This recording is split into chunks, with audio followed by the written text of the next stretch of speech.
मित्रांनो, आज आपण एक ट्रेड प्लॅन केला होता गोल्डमध्ये 3 वाजता, दुपारी 3 वाजता.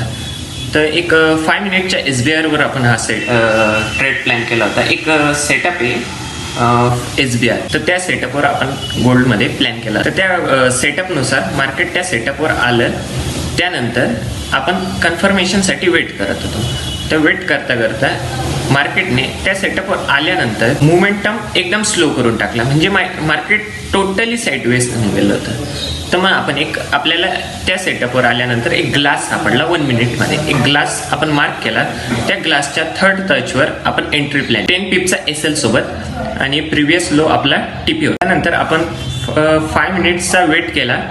मार्केट तरी सुद्धा साईडवेज 4 टच दिला. फिफ्थ टच नंतर मार्केटने विदिन 1 2 3 कॅन्डल्समध्ये आपला TP हिट केलाय आणि मार्केट तिथूनच TP हिट केल्यानंतर तिथूनच रिव्हर्सल झाले.